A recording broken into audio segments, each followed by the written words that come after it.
Good afternoon, everyone. How are you guys? How is everyone? I hope you're having a great day. All right, you guys. So I've been having a little bit more fun doing these recaps, and I realized that I've been getting a lot of requests for more 90 Day Fiancé. And I realized the only way that we can get better with 90 Day Fiancé is if we actually talk about the show that's currently on air. And this season of Before the 90 Days is I don't even know how to explain it. I started the season kind of like, this is an interesting group of people. I'll be honest, I have been a fan of 90 Day Fiancé for years. And I was not a fan of the last season of the traditional 90 Day Fiancé, let's just say. I thought the cast was pretty boring. There wasn't anything like exciting. But this group on Before the 90 Days, and I have heard that casting. I talked to, who was it, Devin, who was on 90 Day Fiancé the other way. And Devin told me that a lot of the casting comes down to which production company or which production group is working with and sort of recruiting for the cast. And so it can be a little bit hit or miss. So the last 90 Day Fiancé I thought was lame, but this Before the 90 Day Fiancé production I think did a good job. It's got a pretty wide variety. Now, they did make some mistakes by having Geoffrey on, but I can't do anything about that now. Today what we're going to do is we are going to do a recap of Sunday night's episode, which was 2 parts, and I'm going to put it all together in one, and you can sort of go from there. So the title of the show was actually Stranger in a Strange Land, and we're going to go through and talk about each one of the cast members and kind of talk through what they all went through. And I'm going to try to just stick with it instead of going in how the recap would go and how the show bounces around. What I'm going to do is I'm going to stick with the family, each person through their full story. So the first people that we actually see for the cast is Usman and Lisa.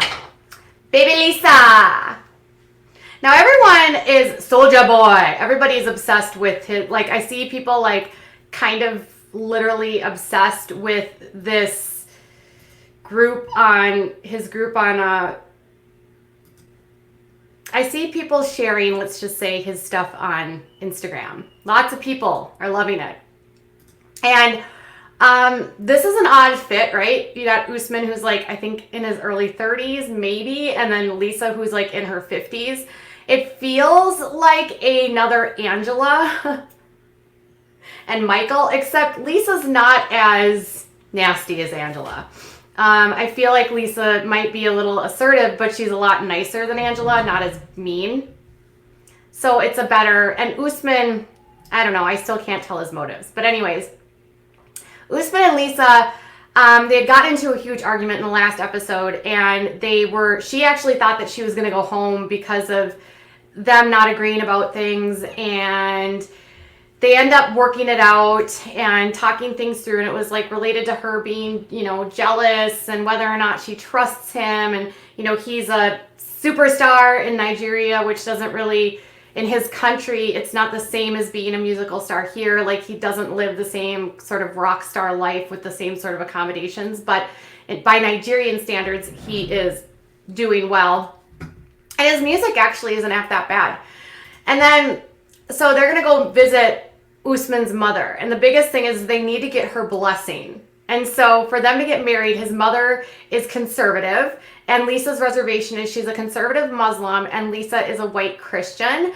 And his mother has this misconception about Americans that we still hold people of African descent in slavery, which is obviously not true. So in order to test the waters and sort of impress mom, Usman says that they need to do and buy a goat. And they say it's customary in the Nigerian traditions that if you want to impress someone, and if you want to be accepted into a family, it's customary that you would bring a goat to the family, and then the family would care for the goat for a short period of time, and then eventually the goat would become food for the family. So they go to this goat market, And oh my goodness, is it a mess. It is muddy, and Lisa, of course, has got her Coach bag or whatever bag she's got. That girl always is traveling with her purse. And she's like got this big clunky bag, and she's like looking super out of place, and you know, she's just like, what is this place? You know, and Usman's like, this is great. This is the goat market, you know, and she's just like, I don't know what I'm doing there, you know, and they looking at the goats, and the goats obviously aren't, you know, they don't look as healthy or as robust or as big as you would find here in the United States. But Usman says they look great for, you know, the goats in Nigeria. So when they get to the goat market, it's dirty, it's muddy, and they're looking through all the different goats, and Lisa's concerned because some of the goats are really small, like they're not very well put together. They're not very well, they're skinny, let's just say. So anyways, they settle on a goat that she names Barney, and it apparently is going to be $115, and she thinks she's getting ripped off. She's like, I think I'm going to get ripped off. She's giving me the white girl price, you know, and then, you know, Usman's like, I would never let them give you the white girl or the white person price, and they end up buying it for $40,000, whatever the currency is there, which ends up being $115. They actually take the goat in a taxi back with them. Imagine being the cab driver or the Uber driver or whatever it is for this couple, and you're traveling with the goat back to meet mom. Yeah, because that just happened, okay? Actually, I'm going to do this not in order. I'm going to do this the way the show did it. So now we're going to go to these two, Varia and Jeffrey. Now, I don't like Jeffrey.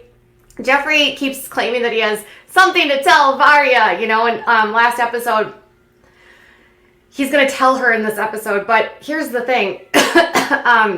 Jeffrey claims that his only thing he needs to tell her is about his time where he spent some 30 months in the federal pen for dealing, and it was a lot. He was caught on a federal charge, and he's not including the current charges that he's facing in the United States, but to each their own, right? So they travel to Siberia, which is like a 5-hour flight to go visit Varia's mom. And Varia's mom doesn't want Jeffrey to actually take her to America. She says that, so they go the next morning after he meets the family, they're going to like go, and she's going to show him around town, and she's like really excited.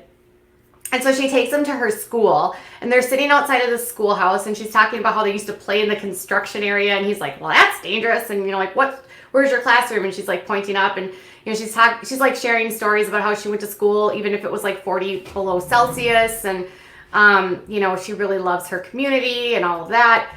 And next morning, as she's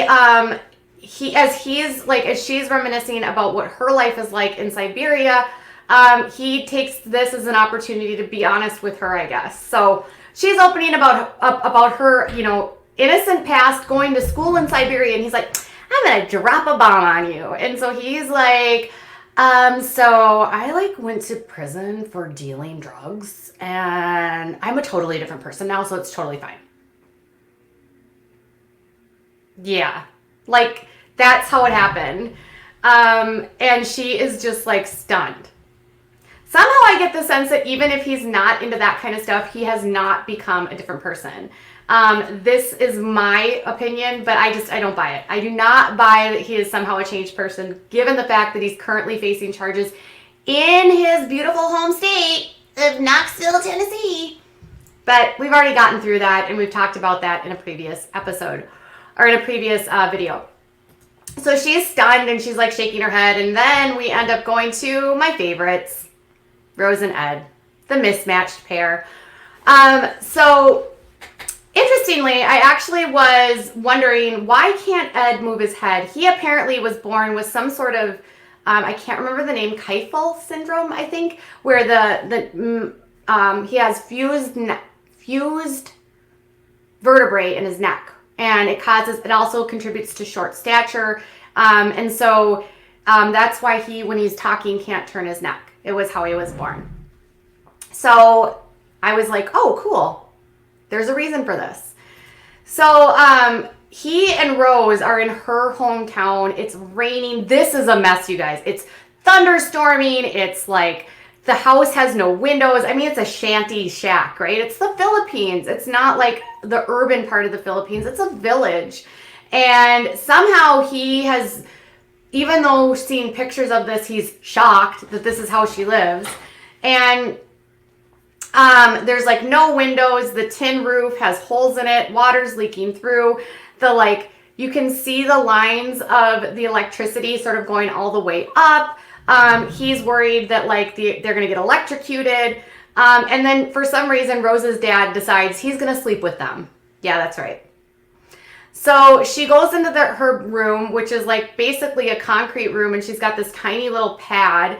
It looks like a gymnastics mat, like if you were to have, or like a play mat that your kids would play on.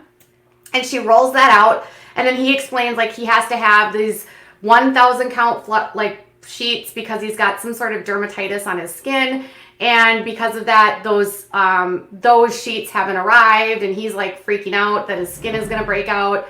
Poor guy. I actually feel bad about that. And he said he actually shipped all of the sheets, but they never arrived.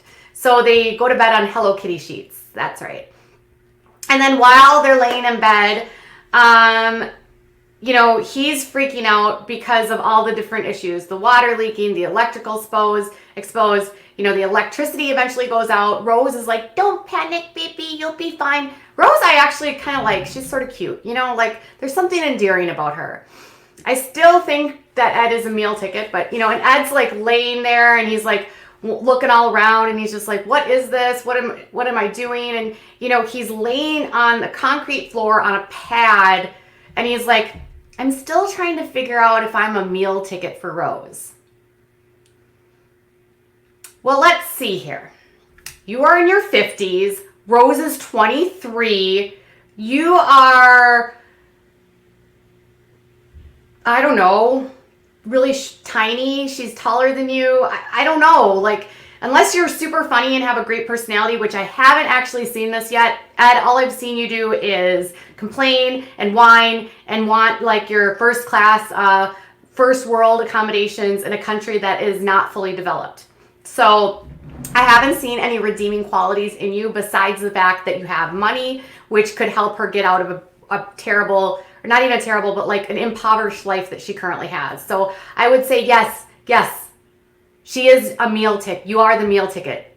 I don't know why you haven't figured this out yet. Okay. I'm pretty sure she didn't go after you because of, you're 30 years older than her, Ed. Okay, enough. Anyways. So Erika and Stephanie, oh my God, you guys, Erika and Stephanie, I just can't. This is what they look like the whole episode. I was like, really? I can't.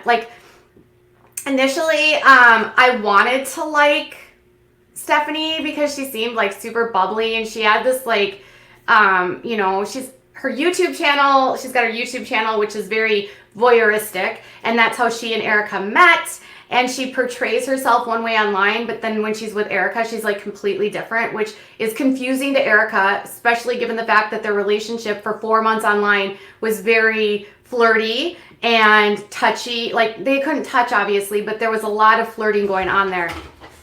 And since these two have been together, she has not wanted to touch her. She's not kissing her. She's not acting like a girlfriend. She's instead being I haven't touched anyone for a year and I just don't know what to do. Even though before, when she was talking to her friends in the United States before she actually met Erika, if you remember, she was like, I can't wait to run up and give her kisses. And now she's with Erika and she doesn't want to give her a kiss. It's weird. So they get into this argument the night before. So last episode, they get into this argument because she has this app on her phone. Now, interestingly, Erika actually shared a screenshot of that app that she had, and her app was not set up for dating. It was actually set up for networking because she's a photographer, and she was looking for jobs for her photography company. So, she's talking about how, she'd gotten this argument about the dating app, and Erika just overreacted because she wanted her to have it, deleted, and it was an SHIT show, and, she's just, trying to pack and then unpack, and then Erika's downstairs talking to her friend and telling her she's super nervous about bringing her to her, meet her family and her friends because of the argument that they had. And she goes back upstairs and she's like, yeah, I don't really know about this. I'm really feeling very nervous. I'm not sure what I'm going to do. And, I just was telling her how I felt. And then Stephanie's like, I just really think that you shouldn't talk to your friends about us. I would really appreciate it if you didn't talk to your friends about us, Erika. So Erika, here's the rule. You can't have a dating app, you cannot touch your girlfriend, and you can't talk to your friends about me. Is that enough? Okay, cool. And she said, I'd prefer you not talk to your friends about our problems. Erika and Stephanie, Erika asked Stephanie when they get into the car, so they're traveling, they have to go for 4 hours because they're going to where she grew up. And Erika's like, Stephanie, would you like to talk about our argument last night? And Stephanie's like, not in a car, ever. Stephanie is like the most controlling, freaky person I've ever seen in my entire life. So Erika says that Stephanie has control issues. Ha, bingo. And that she doesn't know if that's going to work for her because she's a free spirit. And she doesn't want to be made to feel bad for talking to her friends or for having, you know, an app for her business, which are legitimate things. Is anyone else there with me that's just like, run, Erika, run? Like, I really like Erika. I think she's really sweet. And Stephanie is such a drip.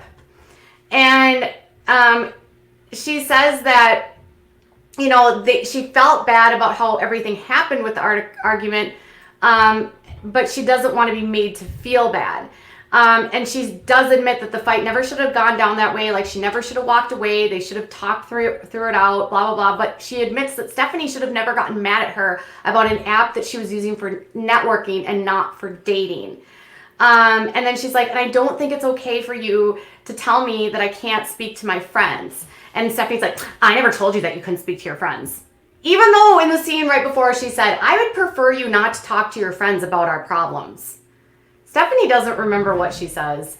And then Stephanie's like, well, you know, I just think that I'm really controlling because I lack stability because of my health concerns.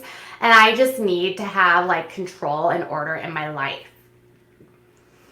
Well, I mean, I guess I can understand that. My son is chronically ill, but we're not dripping. We don't use that as a role to like control other people. And we also don't like make people feel bad for simply being human, Stephanie. So I'm not buying it. Now, on to, oh my God, it's this season's Caesar. This guy is the most clueless human being in the entire world, David. He got stood up at the train station, and now he's going to drive to her hometown 8 hours away on bumpy roads. He's like, well, Lana and I have been together for 7 years, and she wants to marry me and come to America. Mind you, this is his 4th trip to her country, and she's stood him up all 4 times, and yet he still hasn't gotten the clue, and he's just like, I'm driving, and, you know, she failed to meet me, but, you know, I just don't know why she won't, like, tell me that, you know, it's not going to work out. Like, I just want her to send me that message, but she just won't do that. And it's like, dude, of course she won't, because you're probably sending her money. And this whole thing about how they only communicate over this app, come on. After 7 years, Lana hasn't given you her phone number. Lana hasn't given you a text or a email address where you can speak to her outside of this app. That tells me right there, Lana's not that serious with you, right? That's just crazy to me. Anyway, he gets a flat tire. The roads are terrible, and that's end scene. Now, let's get on to, that's what I'm missing. Avery and Nash. Now, you guys, Nash is just a creepazoid. He is just, this guy, he is, or Avery and Ash, I'm sorry. He, like, a relationship coach for single women. Creep. Like, I've been watching some of his stuff on Instagram, and he is just so, oh my God, there's something about him. I can't explain it. He's just so corny, and like, he doesn't have any qualifications for this job at all that I can tell. So really, he's just using this, I feel like, as a way to hook up with women, like, i.e. what he did with, you know, his current, like, girlfriend, right? Avery. And remember, like, how they're like, oh, the guy's like, yeah, he has a lot of girlfriends. And it's like, yeah, no doubt, right? So they're like, she's still struggling to figure out what's going on with this. I don't know why, like, he doesn't want to have any, he's being really vague about things. Let me get this in the right folder.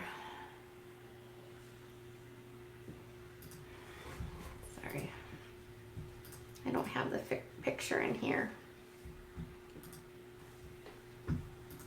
I'm trying to get the picture up. Hold on.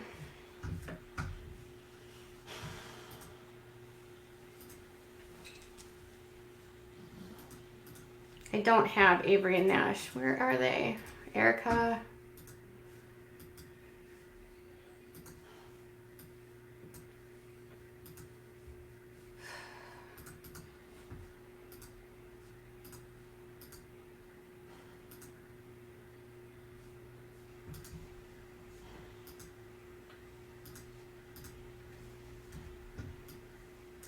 All right. So anyways, they are going to go on this crocodile safari. Okay. And she wakes up and he's like, I really like your thongs. And there we go. And he's like, I really like your thongs. And she's like, what? You mean flip-flops? You mean flip-flops? Anyways, so he takes her on a tour of a river on a boat. And they go look at alligators or crocodiles. And it's called a crocodile cruise. And he wants her to feel safe and get back to a place where it's more playful. And I feel like he's trying to use all of his techniques that he uses in his lame coaching where he's trying to like lure her in. And she's like, I still have reservations about being involved with a relationship coach. If you had reservations, girl, why did you even get this far? Why are you even there? This is ridiculous. Why did you go all the way to Australia to meet a man that has 68 women in his text messages that he's telling how to be a better girlfriend? If he crossed the boundaries with you, girl, he's crossed them before.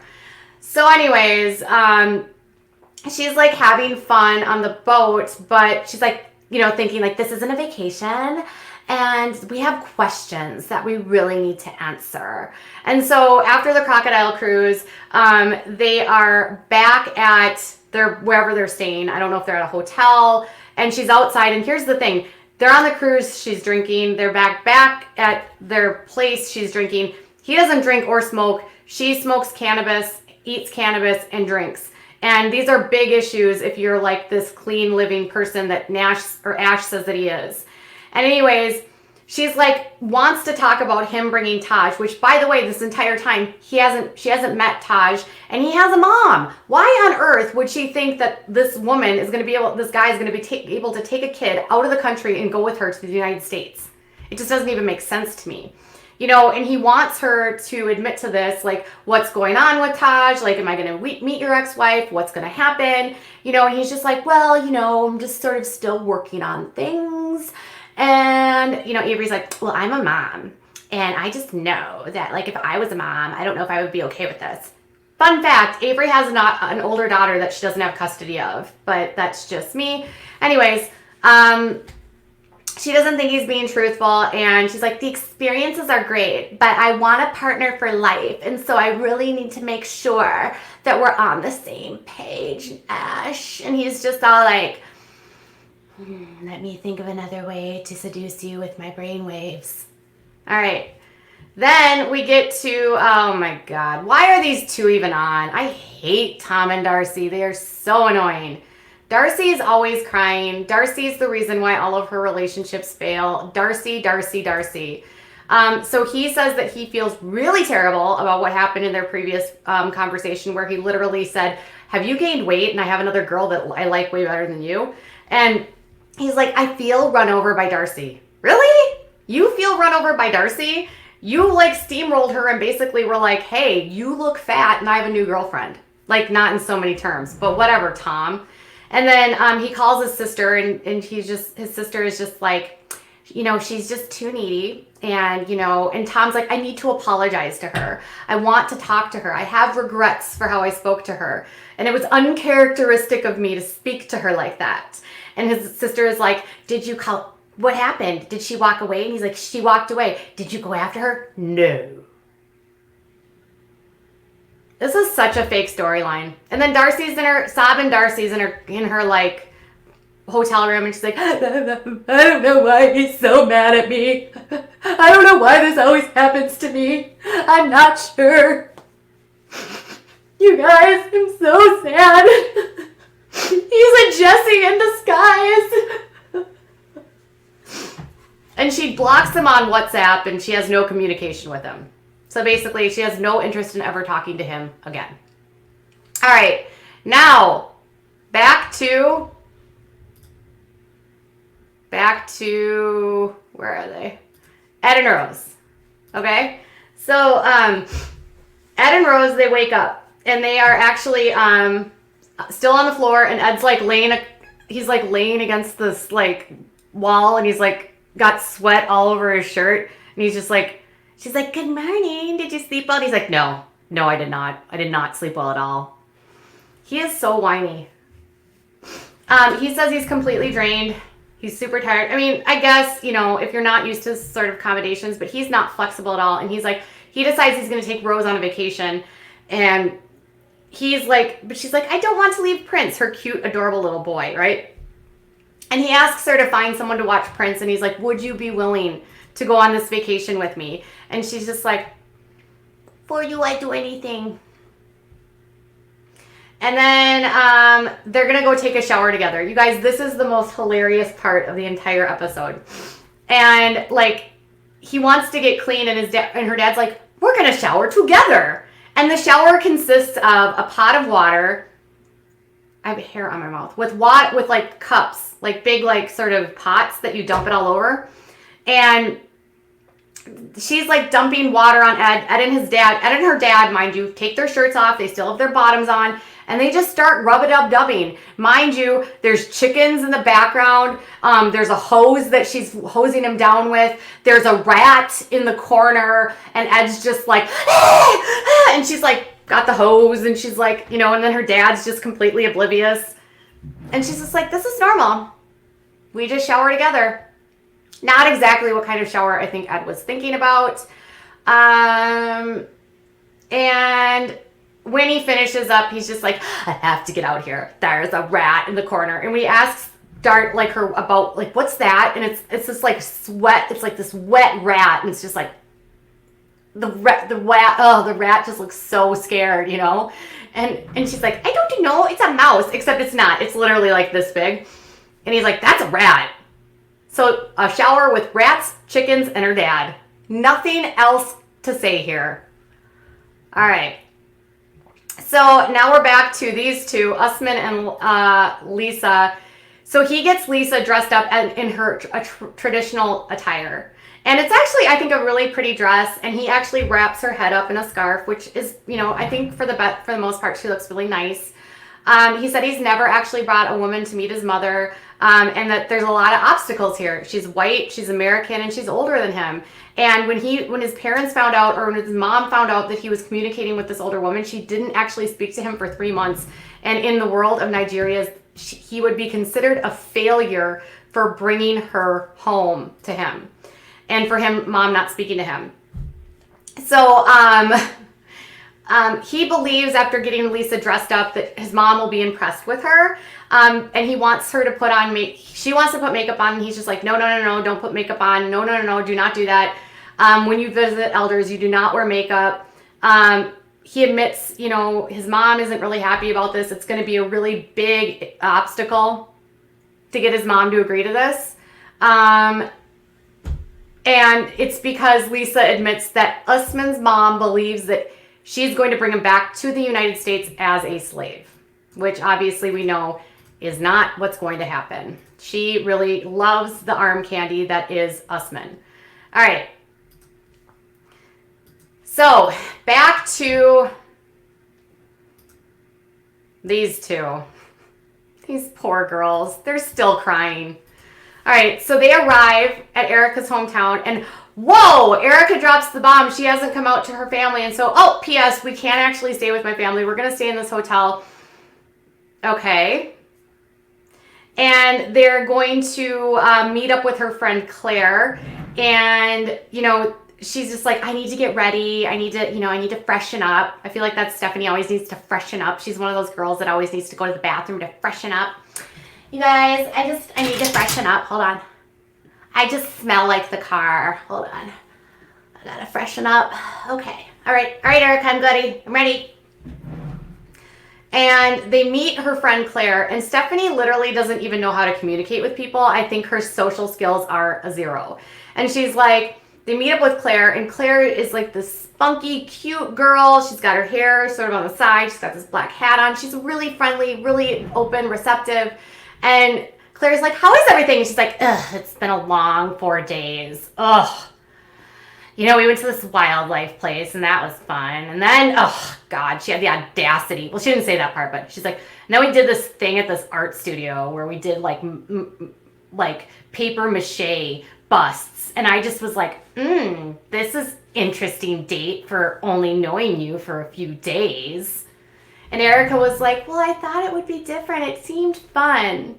And Erika made the decision based on her YouTube page, where she literally is always scantily clad and talks about all of these nude stuff things that she does, right?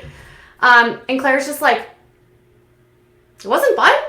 Sure sounds fun. You know, and then Claire says that Erika isn't acting like herself in an interview. So Stephanie then goes to the bathroom, and Erika tells Claire that there's no trust here. They aren't kissing, they aren't holding hands, there's no intimacy, but Stephanie is demanding that she do all of these things, like not talk to her friends, delete apps. And Claire says that it's really weird to see a new relationship like this because they're not touchy-feely, they're not holding hands, there's no chemistry, she said. And she said Erika's just not acting like herself. And I think Erika, run! Okay, back to David. David is like now in hometown where Lana is, and he's like, oh, I got a message from Lana and she wants to get a visa and I can't wait. Of course, Lana wants a visa. All right, that was it. And scene. Now back to Varia and David. Varia and Jeffrey. And she's like, I can't believe that you didn't tell her about this prison, you know, and she's asking him all these questions. And, you know, he admits it was 30 months for dealing. It tells him about her cousin who passed away and had drug issues, and it was from something that he got off the street. And she's like, have you not ever considered about the people that you would hurt by selling these things? You know, really good points here, right? And he's just like, well, you know, it was easy money. I grew up poor. You know, what can I say? And he said he never thought about how it affected people, but he's a different person now. Right, Geoffrey. This isn't the part you didn't tell her about. It was the dealing that you were scared to tell her about, right? It's not your charges for, you know, DV against a girlfriend, you know, and multiple women in your life accusing you of DV and other issues, and the suspicious passing of your baby that even police admit you were a suspect for a moment, or they were suspicious of you. You've got a lot of litter in your background that makes me think you're not a good person, and it's not the dealing that we should be concerned about. Okay. Varia gets all huffy, and she's like, all right, I have to go. We need to press pause. All right. Now, back to Ed and Rose. Ed and Rose are legit my favorites. They are my favorites. Okay, and I could talk about these two all day long.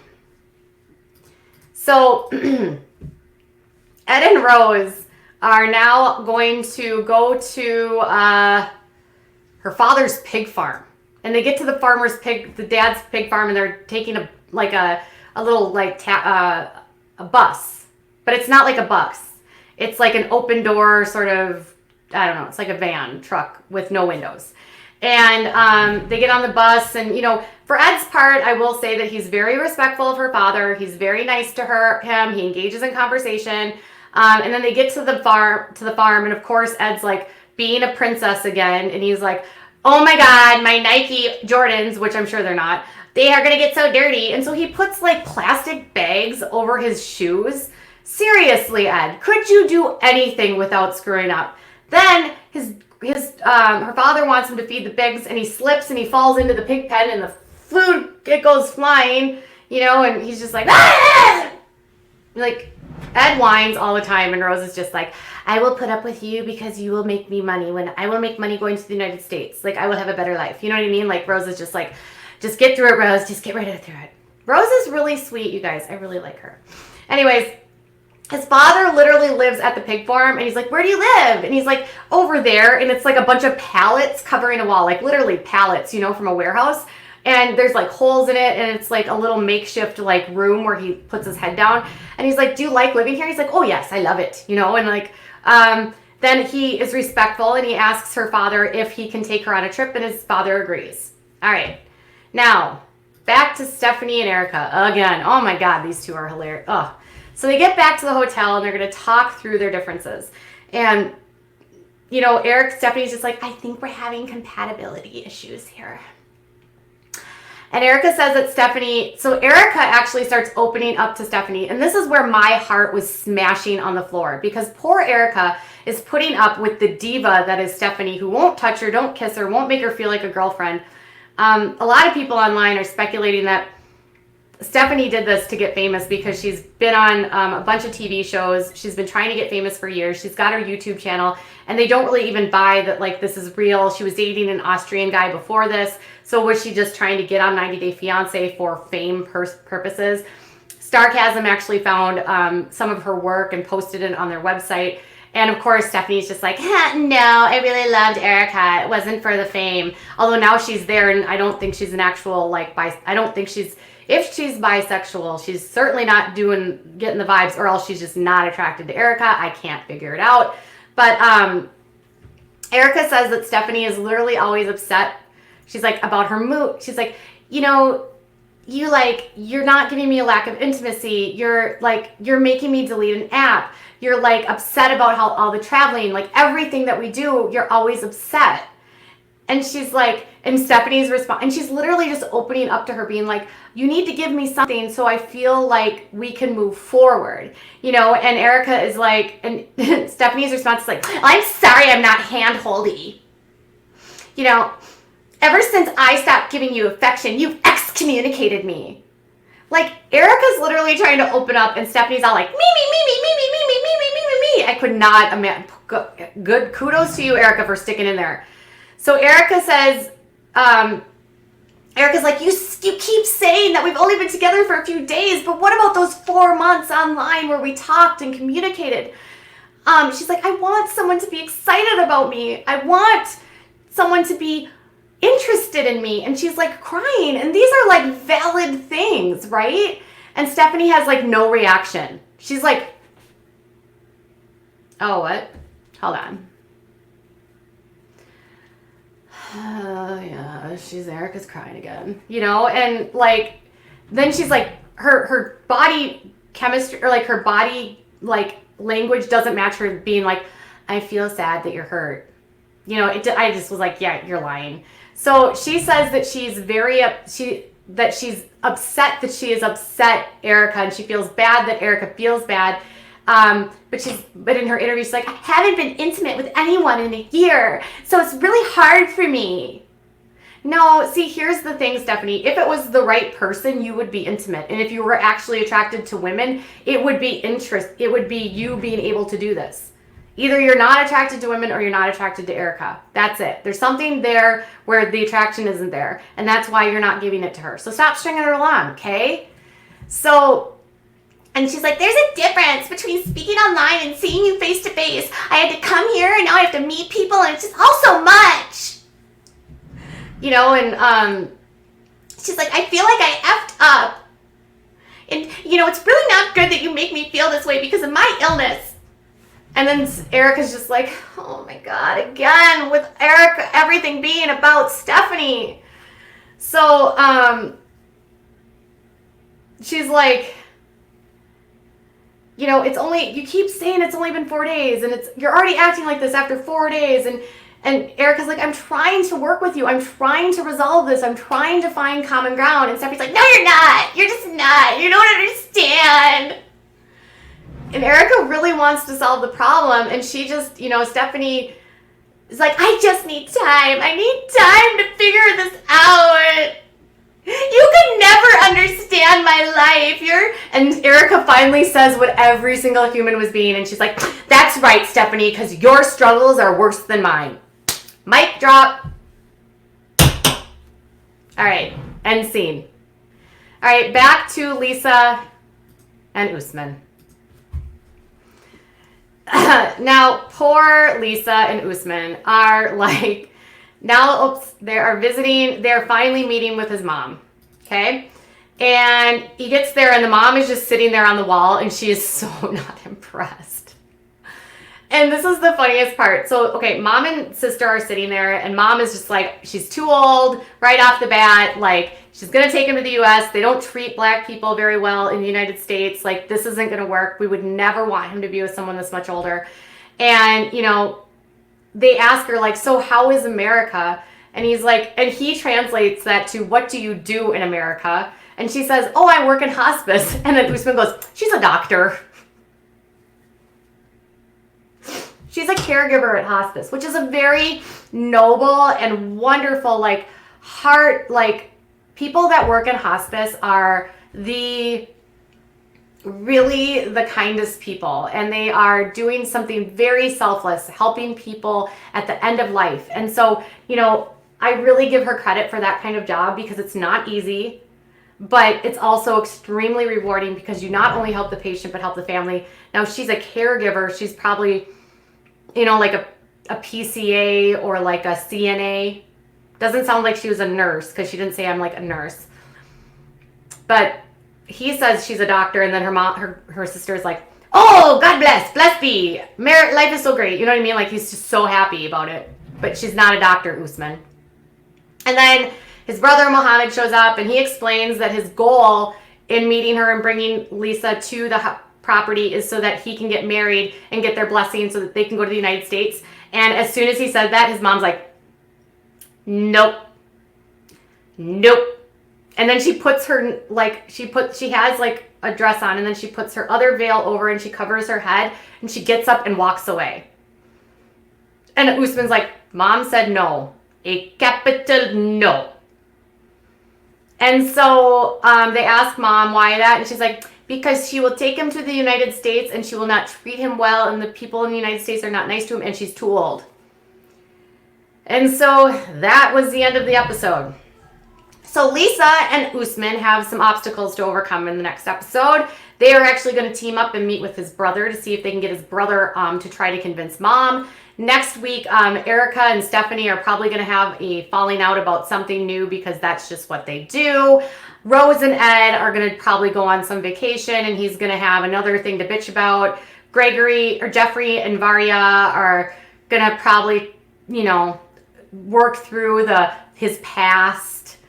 David and Lana, David will probably get stood up for the 87th time from Lana, and Ash is going to tell Avery that she has no place to tell him to have no phone numbers of other women in his phone, and that he can't be a relationship coach, and that he's single, so shut up.